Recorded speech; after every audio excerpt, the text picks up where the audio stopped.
Di era sosial media, istilah baru bisa muncul dalam semalam dan langsung mendunia. Salah satunya adalah tren girl math dan boy math. Kalau ditranslate mentah, keduanya berarti matematika cewek dan matematika cowok. Tapi jangan buru-buru bayangkan rumus integral atau kalkulus. Ini bukan soal angka beneran, melainkan soal cara berpikir, justifikasi, dan logika unik. Kadang absurd, kadang relatable, yang dipakai laki-laki dan perempuan dalam kehidupan sehari-hari. Fenomena ini ramai dibicarakan di TikTok, Twitter atau X, sampai Instagram. Banyak orang merasa, wah ini gue banget cuy. Saat melihat contoh boy math atau girl math, ada unsur humor, ada juga sindiran halus, dan ada pula refleksi sosial tentang bagaimana gender memandang dunia dengan cara yang berbeda. Di video kali ini kita akan membahas pertama, asal-usul istilah boy math versus girl math. Kedua, contoh-contoh yang populer di internet. Ketiga, analisis psikologi di balik matematika ini. Keempat, dampak sosial dari tren ini. Dan kelima, insight penting apa yang sebenarnya bisa kita pelajari dari fenomena ini. So, simak sampai habis biar ngerti dikit-dikit. Istilah girl math pertama kali viral sekitar 2023 di TikTok. Awalnya, ini adalah cara perempuan menjelaskan logika belanja mereka dengan gaya matematis. Misalnya, kalau aku belanja pakai cash, berarti gratis karena duitnya udah keluar dari ATM. Contoh kedua, kalau diskon 50% artinya aku hemat 50%, bukan keluar uang 50%. Contoh ketiga, kalau refund online shop masuk ke saldo e-wallet, uang itu bukan uangku tapi bonus. Konten-konten semacam ini cepat viral karena relatable dan lucu. Lalu muncul respons seimbang. Boy math ini lebih berupa sindiran pada logika cowok yang nggak kalah absurd. Contohnya, boy math adalah ngatain cewek matre padahal saldo tabungannya minus.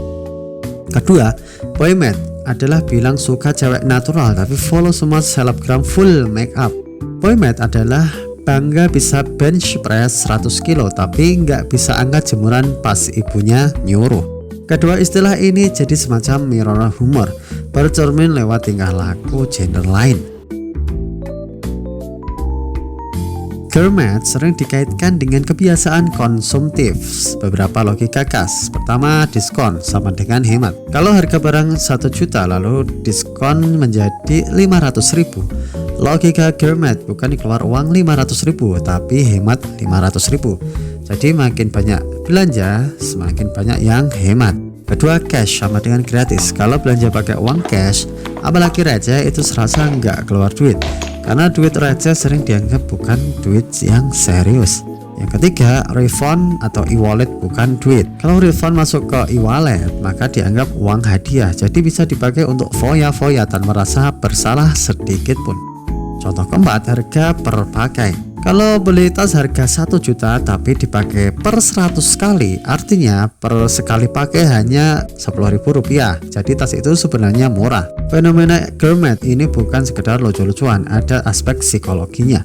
Perempuan seringkali menggunakan emotional accounting atau akuntansi emosional untuk memberi makna pada uang, bukan sekedar angka. Sementara itu, boy math sering lebih condong ke ego gengsi dan cara cowok melihat dunia. Contohnya, pertama skala rating. Cowok suka bilang cewek 6/10, tapi bisa jadi 8/10 jikalau ada faktor X. Nah, logika semacam ini atau logika angka-angka ini jadi cara menilai manusia, padahal sifat nggak bisa dikalkulasi. Kedua, investasi aneh. Boy math adalah beli sneakers harga 5 juta tapi ngeluh kalau kopi mahal. Atau trading kripto tanpa riset tapi yakin bakal cuan besar.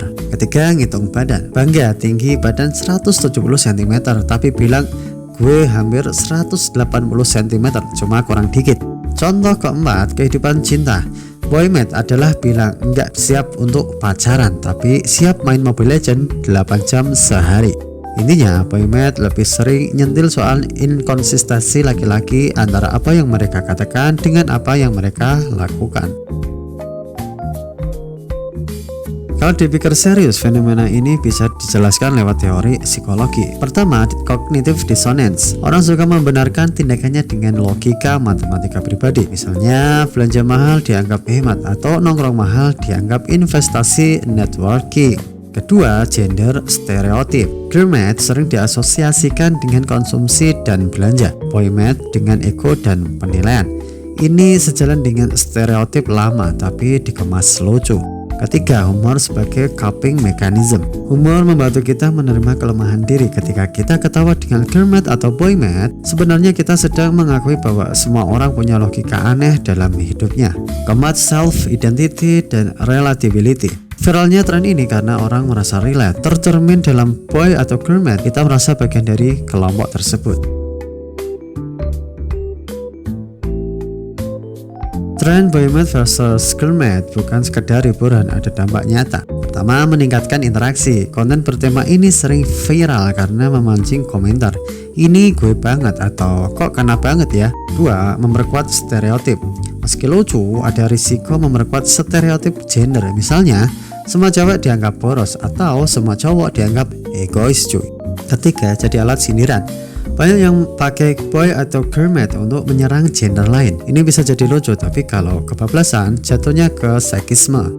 Keempat, wadah diskusi. Menariknya, tren ini juga membuka diskusi serius. Orang jadi membahas cara berbeda cowok atau cewek dalam melihat uang, cinta, bahkan hidupnya. Mari kita tarik ke realitas sehari-hari. Pertama, dalam keuangan rumah tangga. Suami istri sering berbeda logika soal uang. Istri bilang belanja diskon itu hemat. Suami bilang tetap keluar duit. Suami bilang beli motor baru itu investasi, sedangkan istri bilang itu hanya gaya. Dalam dunia pacaran, cowok nganggap traktir makan sekali sama dengan investasi cinta. Sedangkan cewek bisa mikir kalau cowoknya telat balas chat, artinya hitungannya udah nggak serius. Dalam pergaulan, Kermit bisa muncul saat sahabatan. Kalau aku traktir kamu sekarang, nanti kamu traktir aku, jadi balance. Sedangkan Boy Matt bisa muncul saat nongkrong juga. Kalau gue nebeng rokok lu, hitungannya besok gue beliin kopi.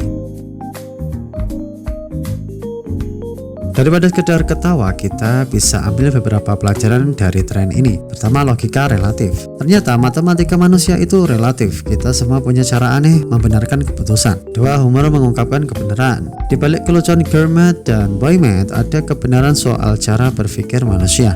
Kita lebih emosional daripada rasional. Ketiga, empati gender. Dengan melihat Boy Matt versus Kermit, kita bisa lebih memahami logika unik lawan jenis. Bisa jadi bahan empati, bukan sekedar bahan roasting. Keempat, self-awareness. Kalau kita sadar sering terjebak dalam Boy atau Kermit, kita bisa lebih kritis dalam membuat keputusan, terutama soal uang dan relasi.